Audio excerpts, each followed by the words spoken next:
Bab 10 berkaitan dengan akuisisi dan disposisi dari aset tetap atau property, plant, and equipment.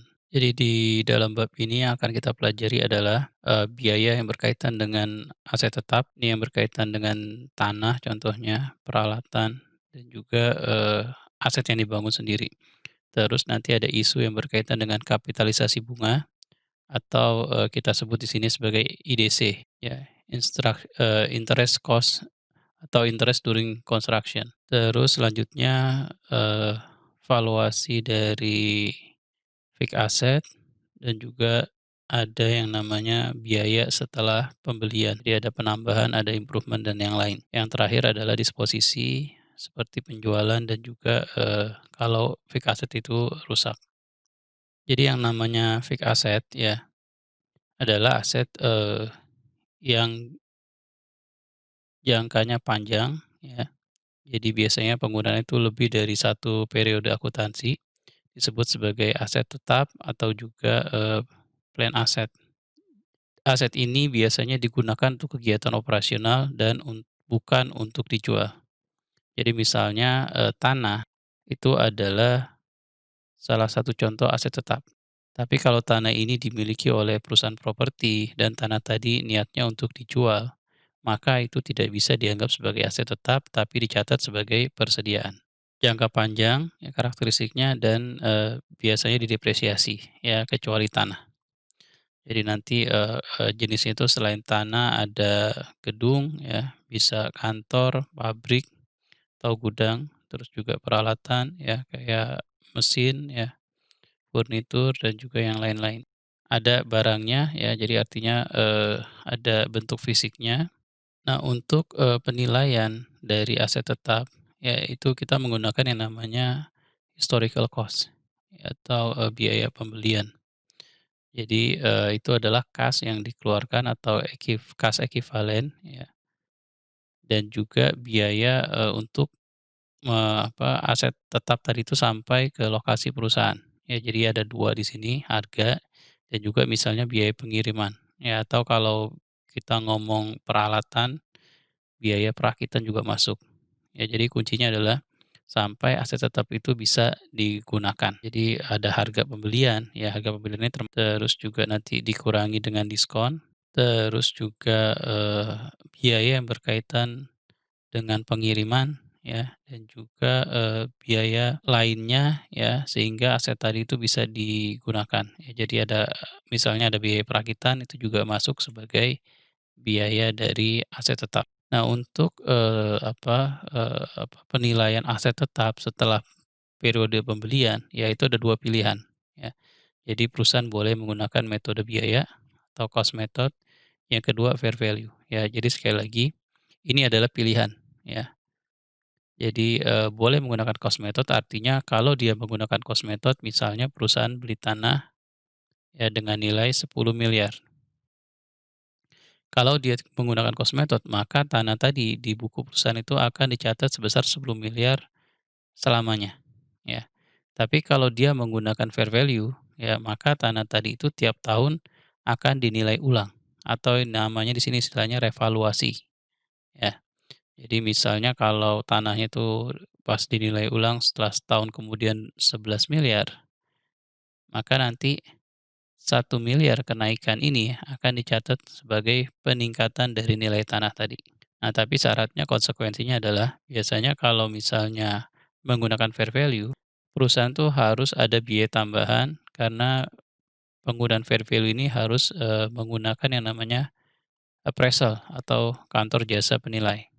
Nah, untuk tanah di sini ya, biayanya termasuk adalah biaya pembelian ya, terus juga kalau tanah ini kan biasanya ada juga biaya notaris ya. Nah, yang ketiga adalah biaya penggalian ya atau biaya pembersihan, pokoknya biaya yang berkaitan dengan, tanah tadi. Terus juga di sini kalau, ada biaya KPR ya, ini juga nanti dicatat sebagai biaya pembelian tanah dari atau pengembangan dari tanah tadi yang masa manfaatnya itu tidak terhingga, ya itu dicatat sebagai bagian tanah. Nah selanjutnya kalau ada peningkatan ya atau ada tambahan di atas tanah tadi dan ini ada masa manfaatnya atau masa manfaatnya itu terbatas, Jadi contohnya itu adalah jalan ya, ada pagar, ini dicatat sebagai, land improvement dan akan didepresiasikan. Ya jadi misalnya kalau tadi pembelian tanahnya tadi itu nilainya 100 miliar, ini dicatat sebagai tanah, sedangkan ada biaya lain untuk pembuatan jalan dan lain-lain, itu nilainya 5 miliar, ini akan dicatat secara terpisah, ya ini dicatat sebagai land improvement.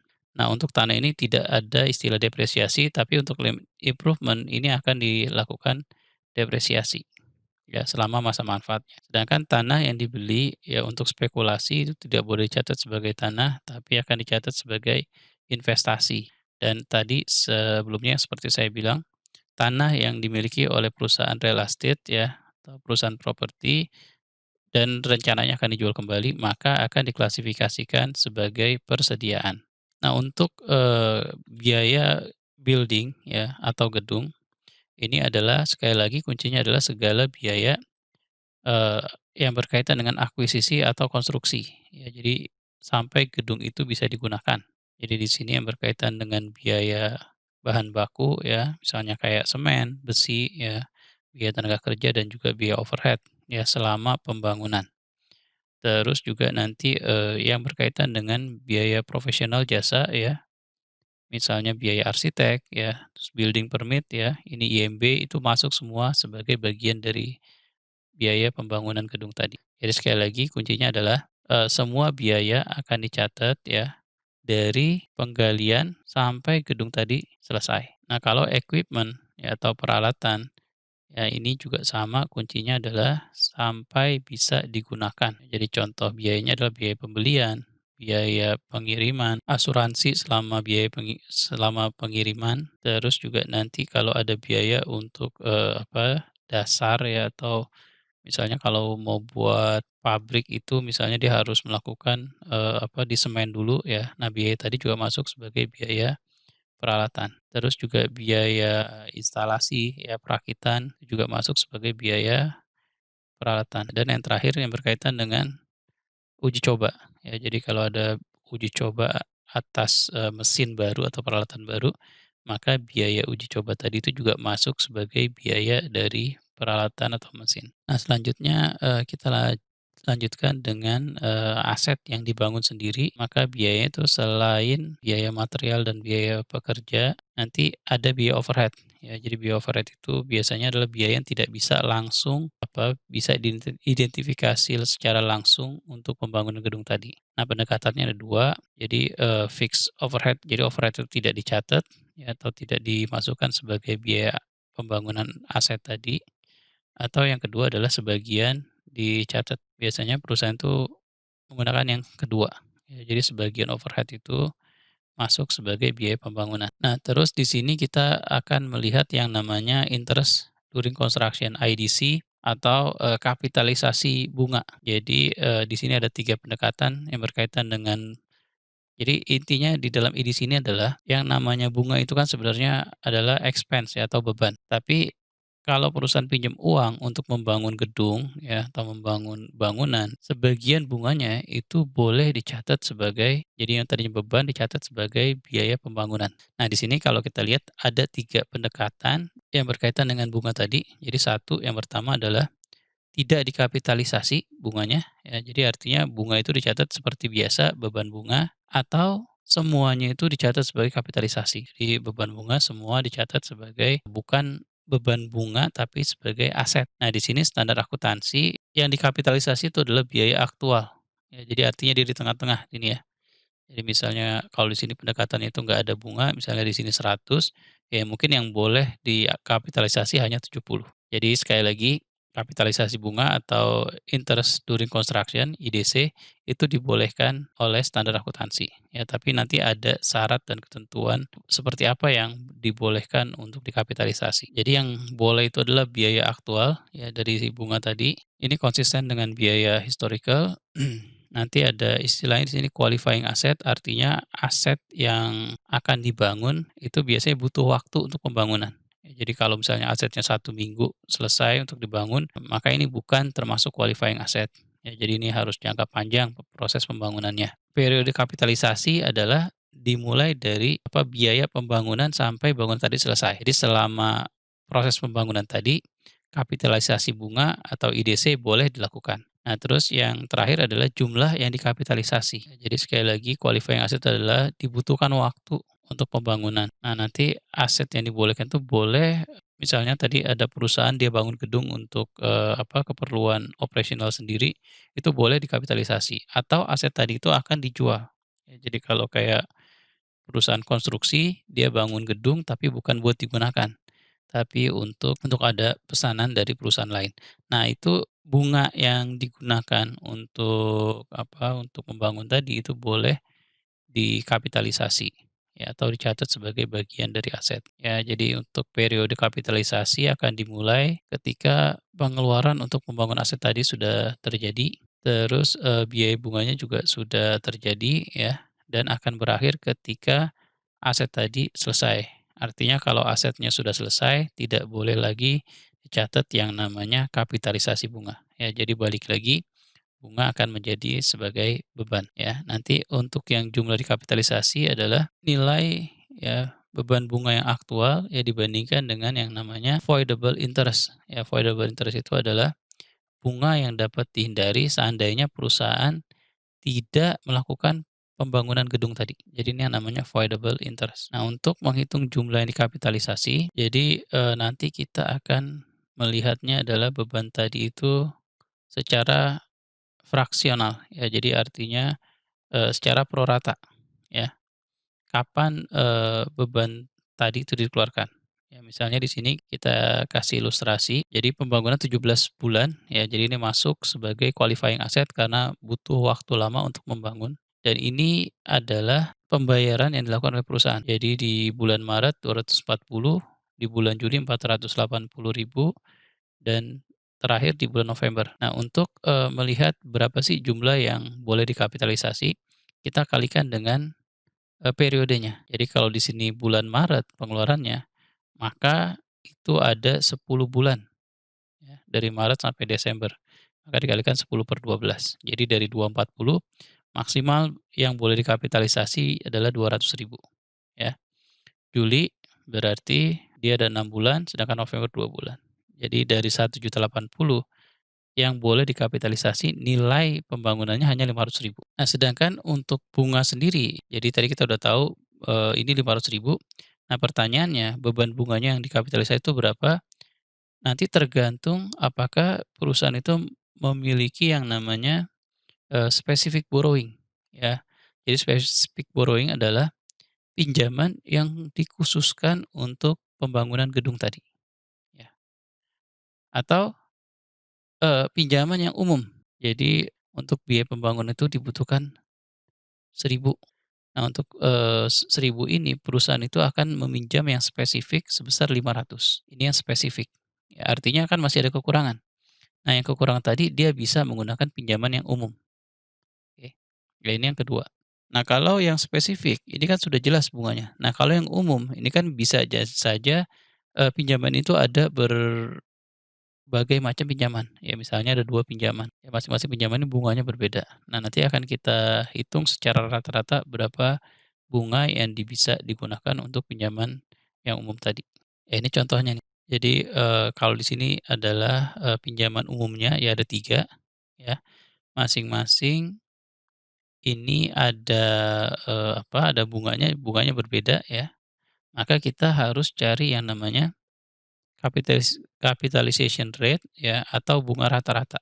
Ya caranya adalah masing-masing hutang tadi, ini ada obligasi, ada notes, kita hitung bunganya ya, misalnya kalau 12% terus pokoknya 600.000 maka bunganya 72.000. Ya 12% dikalikan 60.000, 9% dikalikan 2.180.000 dan yang terakhir adalah 7,5% dikalikan 5.000.000, 375. Jadi secara total bunganya tadi 627. Ya nanti kita bagi dengan pokoknya, maka kita dapat bunga rata-rata sebesar 8,25. Ya ini nanti yang akan kita gunakan untuk menghitung yang namanya interest during construction atau IDC. Nah ini kita ada ilustrasi lagi ya. Jadi di sini nilai pembangunan itu 1,4 juta plus tanahnya 100.000 ya. Jadi nanti secara total perusahaan akan mengeluarkan uang sebesar 1.500.000 dan ini adalah pengeluarannya Ya, Januari ini termasuk tanah 210.000, Maret 300, Mei 540, dan Desember 450, totalnya 1.500.000.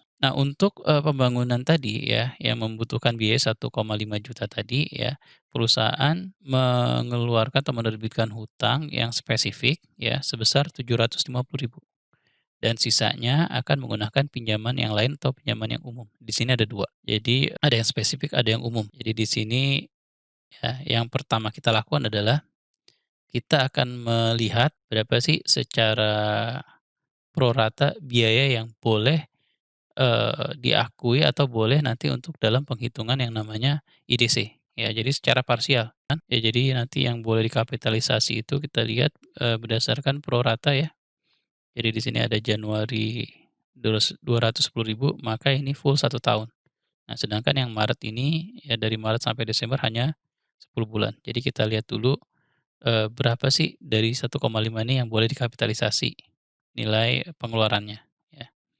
Nah, kita lihat di sini, kita kalikan dengan kapitalisasi period. Jadi kalau pengeluarannya 1 Januari, maka ini full 1 tahun boleh diakui, ya.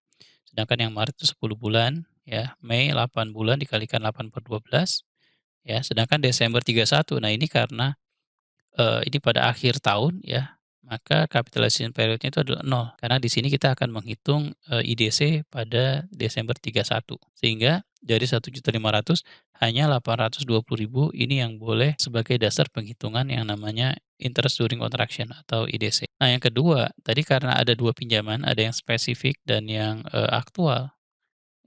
Sorry, ada yang spesifik dan ada yang umum, maka kita harus hitung dulu berapa sih bunga untuk yang umum tadi. Ya, kita lihat di sini ada 2 pinjaman ya, masing-masing bunganya 10% dan 12%. Ini juga ada prinsipalnya, jadi kita tinggal kalikan aja, sehingga capitalization rate-nya atau bunga yang umumnya itu sama dengan 127 ya, total biaya yang dari 2 pinjaman ini ya dibagi 1.150, ini 11,04%. Ya, jadi sehingga dari 820.000 yang, biaya boleh sebagai dasar untuk menghitung IDC, itu 750.000 kita alokasikan ke yang spesifik. Ya, ini dengan bunga juga yang spesifik 0,15, sehingga, voidable interest atau biaya yang bisa dihindari kalau perusahaan tidak membangun gedung tadi sebesar 112.500 ya. Sedangkan untuk yang sisanya, jadi dari 820, 750 itu dari yang spesifik, sisanya 70 itu dari yang umum. Kita pakai bunga yang 11,04, bunga rata-ratanya. Sehingga kapitalisasinya ya menjadi 120.228. Nah, tapi ini nanti jangan lupa ini kita bandingkan dengan beban aktual bunga ya, mana yang paling rendah. Jadi di sini kita bisa lihat dari 3 pinjaman tadi, baik yang spesifik ya, ini yang khusus untuk pembangunan gedung, dan yang umum, itu biayanya 239.500 ya. Karena biaya aktualnya lebih besar, maka yang bisa dicatat sebagai bunga yang boleh dikapitalisasi atau bunga yang dicatat sebagai aset itu hanya 120.228. Atau ini yang tadi kita bilang sebagai bunga yang bisa dihindari. Nah, dari sini ya kita bisa bikin jurnal. Kalau saya balik lagi ke sini, maka jurnal di Januari 1 itu adalah debitnya adalah tanah, karena di sini kan ada 2 nih, tanah sebesar 100.000, terus debit lagi, gedung ya, building sebesar 110.000, kredit baru 210.000, kredit kas. Ya, ini jurnal untuk Januari 1. Maret 1 itu karena di sini semua buat gedung, berarti building atau gedung pada cash sebesar 300.000. Mei 1 juga sama.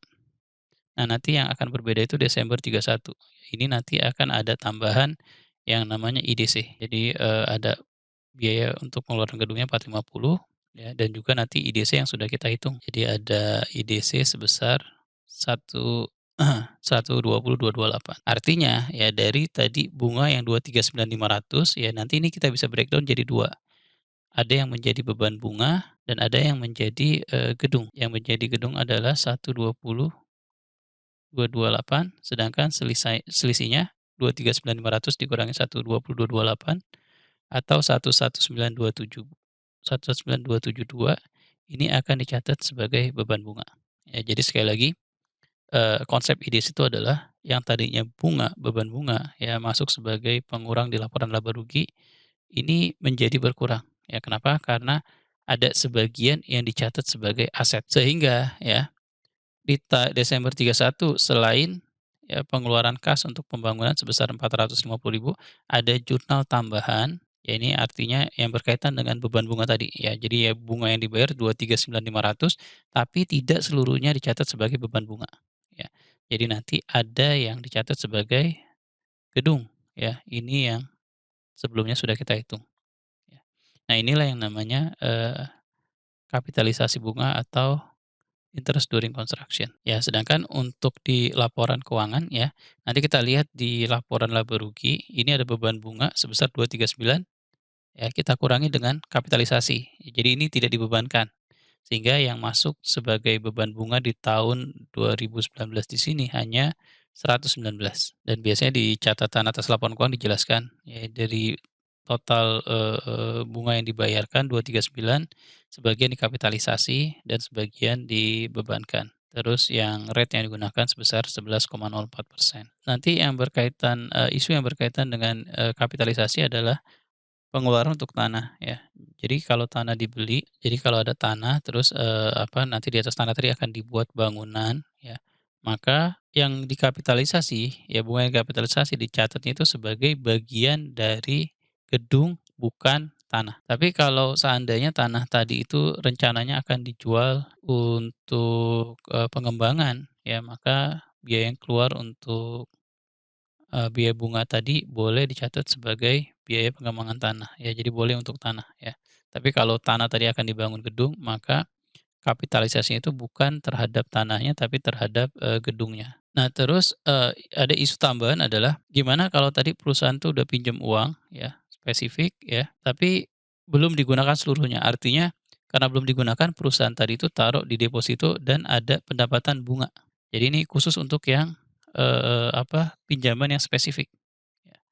Nah, kalau yang seperti itu, maka pendapatan bunga tadi akan mengurangi dari yang namanya bunga yang boleh dikapitalisasi. Nah, ini saya lanjutkan dengan, valuasi, saya lanjutkan dengan, yang berkaitan dengan, apa namanya, penerimaan dari aset tetap, ya. Jadi kalau perusahaan itu mendapatkan aset tetap itu bukan dengan dibeli ya, tapi dengan pertukaran, maka yang dicatat itu adalah nilai wajar dari aset yang diberikan atau nilai wajar dari aset yang diterima.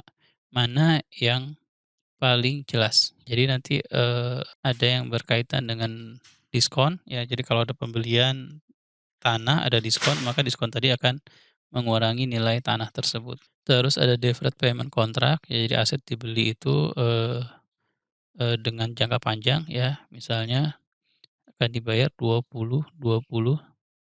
ya selama 4 tahun. Maka nilai aset tadi itu adalah nilai present value dari, pembayaran yang akan dilakukan ke depan. Nah, kalau lump sum purchase adalah pembelian secara bersamaan, maka nanti isunya adalah gimana cara mengalokasikan total biaya itu ke masing-masing aset, ya.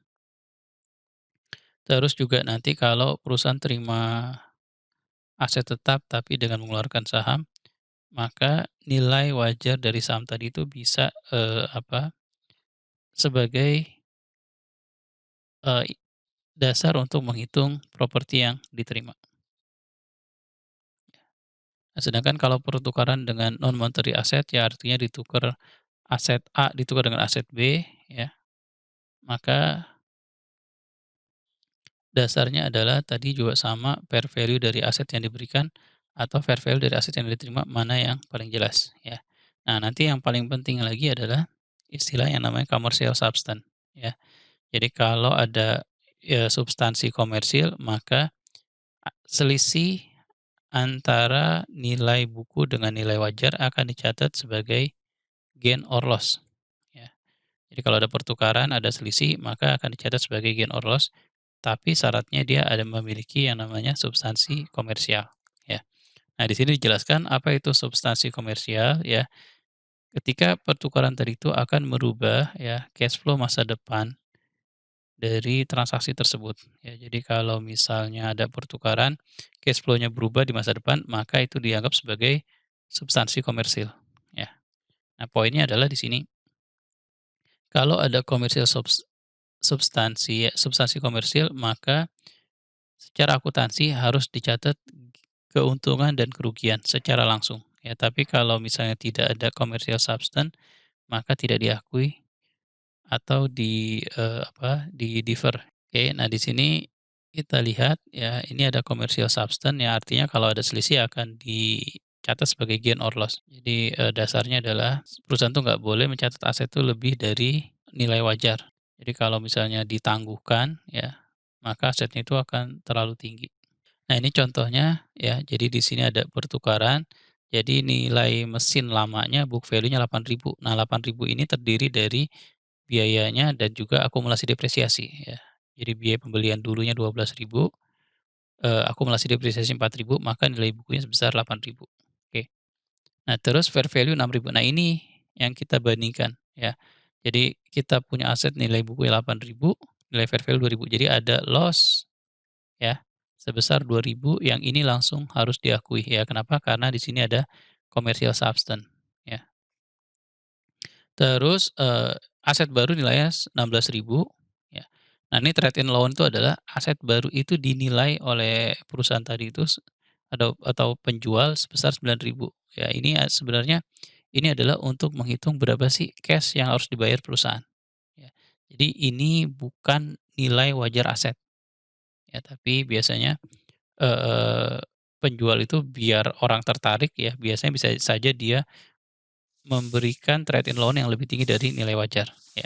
Jadi di sini kalau kita lihat harga mesin barunya 16.000 ya, trade in loan-nya 9.000, maka yang harus dibayar itu hanya 7.000 ya. Nah, karena fair value-nya itu 6.000 aset, aset lamanya, maka nilai aset baru yang dicatat menjadi 13.000 ya. Jadi nanti jurnalnya adalah seperti ini. Ini adalah aset yang baru ya, ini nilainya 13.000. Terus juga nanti, nah ini yang berkaitan dengan aset yang lama. Jadi tadi nilai bukunya 8.000 ya, maka kita kredit, ini aset lamanya, ya akumulasi depresiasi juga karena sudah dijual atau ditukar kita debit ya, dan terakhir cash ya, sehingga nanti juga dicatat loss on disposal equipment ya. Jadi ini jurnal untuk, kalau ada yang namanya commercial substance ya, jadi ada gain or loss langsung dicatat. Nah sekarang, masih ada substansi komersil tapi situasinya untung. Ini juga sama harus dicatat, keuntungannya ya. Jadi kalau kita lihat di sini contoh soalnya adalah truk yang lama itu nilainya 42.000 ya, ini dari cost 64 sama akumulasi depresiasi, ini book value-nya ya. Nah ini fair market nilai wajarnya itu 49.000 ya, maka dari sini ya, bisa diakui keuntungan sebesar, 7.000 ya, oke. Nah, sehingga aset yang baru akan dicatat nilainya adalah nilai pasarnya ya, nilai pasar dari aset lama ditambah dengan cash yang dibayarkan 60.000. Maka nanti, ini truk yang baru nilainya 40.000, terus akumulasi depresiasi ya, ini untuk yang lama ya, terus ada gain on disposal ya, jadi keuntungan dari pertukaran truk tadi dan cash 11.000. Oke, nah saya lanjutkan sekarang, kalau tidak ada, substansi komersil, ya jadi untungan 7.000 tadi itu akan ditangguhkan. Ya ini contohnya, jadi di sini, jadi kalau tidak ada substansi komersil ya, maka tadi kan fair value-nya itu 60.000, ada keuntungan 7.000, maka dia ditangguhkan ya, sehingga nilai dari aset lamanya itu nilai dari aset yang baru itu akan diturunkan sebesar 7.000. Jadi di sini truk yang baru itu 53.000 ya, sedangkan truk yang lama dan ini cash 11.000. Jadi kalau kita balik ke yang slide sebelumnya, di sini truknya itu akan dicatat sebesar, 60.000. Ya jadi kalau kita lihat jurnal ini dan ini akan sama, mau dia pakai ada substansi komersial atau tidak. Ya tapi kalau ada substansi komersil, nanti yang berbeda itu adalah truk yang baru nilainya 60.000 plus nanti ada yang namanya gain ya dikredit sebesar 7.000. Tapi kalau seandainya tidak ada substansi komersil, maka keuntungan tadi itu malah akan mengurangi nilai truk yang baru. Jadi sekali lagi, kalau ada substansi komersil ya, maka untung atau rugi langsung diakui, tapi kalau tidak ada substansi komersil, ya tidak diakui, artinya keuntungan tadi bisa mengurangi dari nilai aset baru atau kalau ada kerugian dia akan menambah nilai aset baru. Ya, saya lanjutkan dengan, grant, ya grant ini biasanya adalah bantuan dari pemerintah ya, ini bisa dalam bentuk sumber daya yang diberikan oleh pemerintah ke perusahaan, tapi biasanya itu ada syarat-syarat tertentu yang harus dipenuhi oleh perusahaan. Standar akuntansi atau IFRS ya, untuk yang namanya bantuan atau grant ya ini menggunakan pendekatan income approach. Jadi di sini misalnya kita kasih contohnya adalah perusahaannya akan terima 500.000 dari pemerintah untuk pembelian peralatan lab sebesar 2 juta. Ya, artinya dari 2 juta ini dia akan mendapatkan bantuan 500.000. Maka di sini pendekatannya adalah bisa ditangguhkan, ya, bisa mengurangi nilai equipment tadi.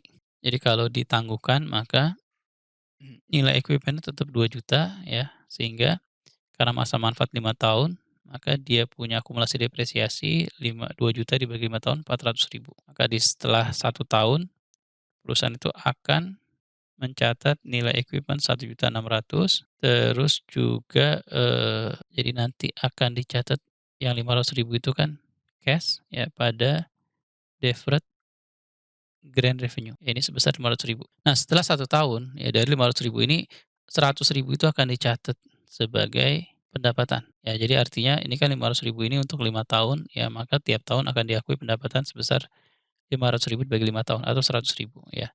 Sedangkan beban depresiasi dia akan mengurangi dalam laporan laba rugi, sehingga efeknya adalah ya beban di tahun atau net income or loss efeknya di tahun 2019 ya menjadi 300.000. Nah tadi dari 500.000 kan 100.000 sudah diakui ya, 100.000 itu akan diakui tahun depan, maka akan dicatat sebagai current liabilities ya, sedangkan sisanya itu jangka panjang. Ya karena kenapa dipisahkan? Karena kan yang namanya current liabilities adalah Eee, utang yang jatuh tempo kurang dari setahun atau 1 tahun, dan kurang. Sedangkan di sini ya dari 400.000 ini kan 100.000 akan jatuh tempo 1 tahun, ya maka dipisahkan. Nah sedangkan kalau yang pendekatan kedua ya dia langsung mengurangi yang namanya nilai peralatan tadi. Jadi, di sini yang tadi nilainya itu 2 juta ya langsung kita kurangi 500.000. Maka nilai equipment tadi menjadi 1.500.000 sehingga kalau masa manfaatnya 5 tahun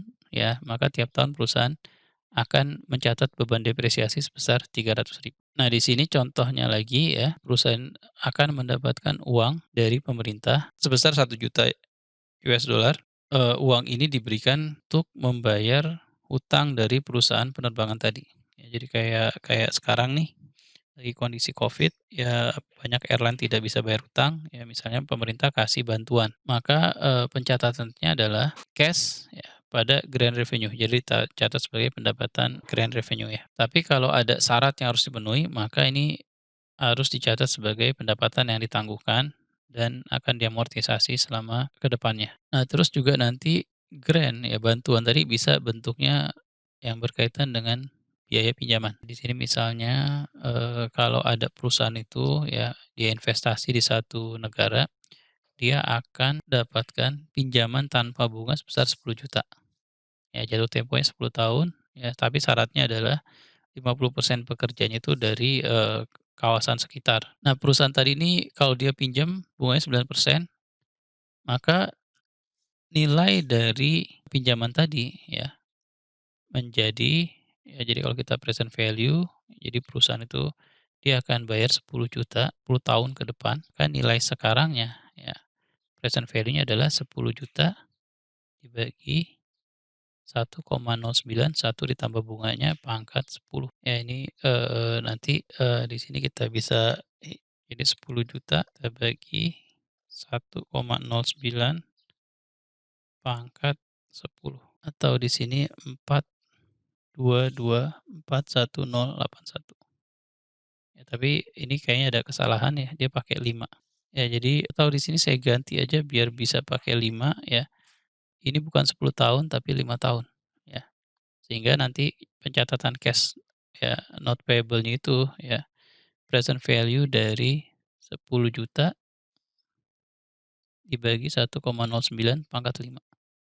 Ya jadi kalau kita hitung, 10 juta dibagi 1,09 pangkat 5 menjadi 649.300 ya. Jadi pencatatnya adalah dia terima cash ya, tapi not payable-nya itu hanya 6,49 karena dia tidak perlu, membayar bunga. Atau, pendekatan kedua adalah dia catat sebagai cash pada deferred grand revenue sebesar 3,5. Ya, jadi nanti kalau pendekatan seperti ini, maka nanti akan diamortisasi, setiap periode ya, biaya setelah pembelian atau setelah akuisisi. Jadi biaya yang keluar setelah akuisisi ya, bisa dicatat sebagai aset ya, kalau seandainya itu ada future economic benefit atau ada, benefit ya tambahan di masa yang akan datang ya. Jadi apa sih yang bisa meningkatkan future economic benefit ya, biasanya ini contohnya adalah masa manfaat yang bertambah dari 5 tahun ke 7 tahun misalnya ya. Terus jumlah yang diproduksi itu tambah banyak atau kualitasnya meningkat ya. Nah di sini ada istilahnya addition tambahan ya. Jadi dari aset yang lama itu ada tambahan ya. Terus ada improvement sama replacement. Ya ini juga ini substitusi ya, ada pergantian, terus ada reorganisasi, dan yang terakhir repair, ya ini perbaikan biasa, ya. Nah di sini secara akuntansi ya, kalau ada tambahan, ya di sini dikapitalisasi dia akan menambah nilai aset, ya jadi dia akan dicatat sebagai aset. Nah sedangkan kalau improvement, ya ada perbaikan, dia akan mengurangi akumulasi depresiasi, ya. Sedangkan kalau yang, repair perbaikan biasa, kalau yang biasa ya, misalnya ganti oli untuk mobil, itu akan dicatat sebagai beban, tapi kalau perbaikannya itu misalnya kayak, besar perbaikannya ya, maka ini nanti treatment-nya itu sama seperti yang improvement. Jadi, perusahaan itu disposisi itu artinya, menghilangkan dari yang namanya fixed asset atau property plant equipment dengan cara penjualan ya, ditukar ya. Involuntary conversion misalnya ada kebakaran, ya atau misalnya dia, rusak. Oke, nah kalau kita lihat di sini contohnya ya, jadi, ada perusahaan ya, dia beli mesin dengan harga 18.000. Nah selama 9 bulan ya, dia sudah, mencatat depresiasi sebesar 1.200. Jadi maksudnya gini, ya jadi di sini ini tahun ke-9 ya, sudah depresiasi sebesar 1.200. Ya sehingga nilai akumulasi depresiasinya ya, sampai tahun ke-9 adalah 1.200 kita kalikan dengan 9 ya, atau 10.800 ya. Nah, terus penjualannya ini adalah di tengah-tengah tahun ke-10 ya, artinya ya sebelum dijual perusahaan tuh harus catat beban depresiasi selama setengah tahun, karena di tengah tahun ke-10 ya, oke. Berarti kalau setahunnya 1.200 maka setengah tahun 1.200 dibagi 2 ya, depresiasi expense pada akumulasi depresiasi. Oke.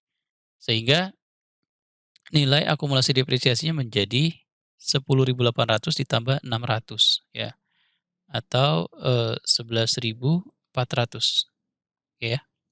Berarti ya, nilai book value-nya menjadi 18.000, nilai pembeliannya dikurangi dengan 11.400 ya. Jadi 18.000 kita kurangi dengan 11.400 sama dengan 6.600 ya. Nah, karena dijual dengan harga 7.000 ya, maka perusahaan akan mencatat gain atau keuntungan sebesar 7.000 dikurangi 6.600 ya, atau, sama dengan 400 ya. Jadi jurnalnya itu sehingga jurnalnya itu menjadi cash 7.000, akumulasi depresiasi 11.400, mesin 18.000, ada keuntungan sebesar 400. Ya ini kalau involuntary conversion itu ada kebakaran ya, kebanjiran, kehilangan ya. Jadi di sini, akan, menghilangkan nilai fixed asset tadi. Dan kalau seandainya itu ada perbedaan jadi misalnya kalau kebakaran kan ada yang namanya asuransi. Jadi kalau misalnya nilai asetnya itu, 100 ya, kebakaran jadi 100 ini dihilangkan, tapi mendapatkan uang sebesar 110 dari asuransi. Maka yang 10 ini akan dicatat sebagai gain or loss. Ya ini contohnya misalnya ada perusahaan terima uang 500.000 ya, ya, karena misalnya di sini contohnya terkena proyek jalan tol, ya. Book value-nya itu 150.000 ya, sedangkan untuk building-nya 100.000, cost-nya 300 ya. Jadi artinya gini, dia punya tanah ya sebesar 150, building 100.000 ya, 250 ini, diganti sama pemerintah ya, karena misalnya di sini buat pembangunan tol sebesar 500, maka selisihnya 250 akan dicatat sebagai keuntungan. Jadi, dia terima cash 500 ya ini yang berkaitan dengan building, jadi di debit akumulasi depresiasinya 200.000, building-nya 300.000, land-nya 150.000.